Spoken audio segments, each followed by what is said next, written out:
Please do subscribe to Prajabheri News Channel.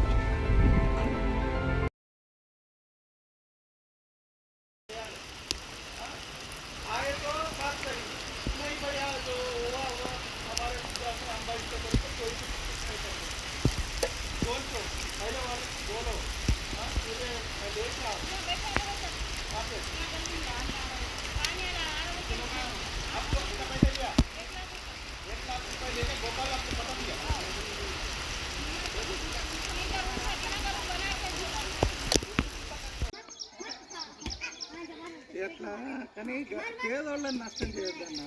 ఇప్పుడు ఉన్నోడు పోయిందంటే ఏం కాదు, ఉన్నోడు ఇది కాకపోతే ఇంకొక దగ్గర తీసుకుంటాడు, గరీబోడితే పరిశ్రమ కొన్ని ఇచ్చేదేదో ఫ్రీగా ఇయ్యలే కదా, పైసలు తీసుకొని ఫ్రీగా ఇచ్చారంటే సరే మంచి వచ్చాడు బతుకుతారని ఇచ్చిండని అనుకో, పైసలు తీసుకొని నష్టం చేసి మరి వీళ్ళకేమన్నా మార్కింగ్ ఉంది. ఇప్పుడు కరెంట్ పెట్టద్దని వాళ్ళకి చెప్పి డూప్లికేట్ పట్టాలు చేసి అక్రమంగా పట్టాలు మంజూరు చేసినటువంటి పరిస్థితి ఉన్నది. వాటికి మున్సిపల్ కార్పొరేషన్ నుంచి ఇంటి నంబర్లు కూడా ఇచ్చారు, ఎలక్ట్రిసిటీ డిపార్ట్మెంట్ నుంచి మీటర్లు శాంక్షన్ చేశారు.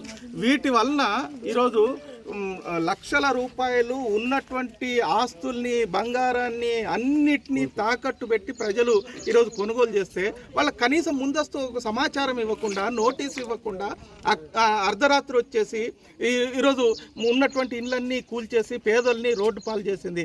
ఒకవైపు ప్రభుత్వం ఏమో మేము పేదలందరికీ ఇండ్లు కట్టిస్తాం, పట్టాలు ఇస్తామని చెప్తా ఉన్నది. రెండో వైపు ఈరోజు అక్రమంగా ఏదైతే కూల్చేసారో మేము ఒకటే ప్రభుత్వాన్ని డిమాండ్ చేస్తా ఉన్నాం, ఎవరైతే దీన్ని అక్రమంగా అమ్మి సంపాదించుకున్నటువంటి వాళ్ళ మీద ముందు కఠినంగా చర్యలు తీసుకోవాలా, పేదోళ్ళ ఆస్తుల్ని నష్టానికి నష్టపరిహారం ఇవ్వాలా, మూడోది వాళ్ళకి పట్టాలు ఇవ్వాలనేటువంటిది కోరుతా ఉన్నాం. పేదల పక్షాన సిపిఎం పార్టీ చివరి వరకు పోరాడుతుంది. ఎవరు గతంలో అధికార పార్టీగా ఉన్నటువంటి మేయర్ శేఖర్ ఉన్నాడు, ఆయన అనుచరులు ఇక్కడ ప్రతి గల్లీకి ఒక ముగ్గురు నలుగురిని పెట్టుకున్నారు.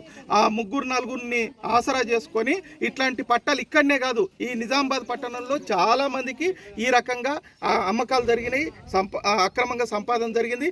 అట్లాంటి వ్యక్తులందరినీ బయటకు తీయాలని మేము కోరుతాం.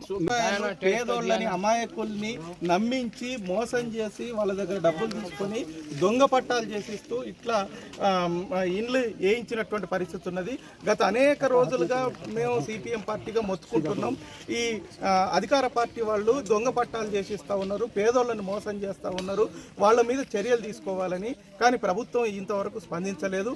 ఇప్పుడు అక్రమంగా డబ్బులు తీసుకున్నాడు, ఆగి ఉన్నాడు, డబ్బులు నష్టపోయినటువంటి వాళ్ళు పేదలు ఈరోజు ఒక్కొక్క రోజు కష్టం చేసి కూలి చేసుకునేటువంటి వాళ్ళు 2 లక్షల నుంచి 5 లక్షల రూపాయలు నష్టపోయి ఈరోజు మొత్తం ఉన్న బంగారాన్ని, అన్ని వస్తువుల్ని తాకట్టు పెట్టి ఈరోజు ఈ ప్లాట్లు కొంటే ఆ ప్లాట్లని ఈరోజు ప్రభుత్వం శిఖం భూమిలో ఉన్నాయని తొలగించడం జరిగింది. మేము ఒకటే కోరుతా ఉన్నాం, ఏదైతే దీన్ని అమ్మినటువంటి వ్యక్తుల మీద కఠినంగా చర్యలు తీసుకోవాలా, వాళ్ళని ఈరోజు బహిరంగంగా శిక్షించాల్సినటువంటి అవసరం ఉన్నది. అదేవిధంగా పేదోళ్ళు నష్టం జరిగినటువంటి వాళ్ళకి రోజు రెక్కల కష్టం మీద బతికే వాళ్ళకి నష్టపరిహారం చెల్లించాలా, వాళ్ళందరికీ కూడా ప్రభుత్వం పట్టాలు ఇవ్వాలనేటువంటిది కోరుతూ ఉన్నాం. లేకపోతే మాత్రం పేదోళ్ళతోటి మేము భవిష్యత్తులో పోరాటానికి చేయాలని నిర్ణయించడం జరిగింది.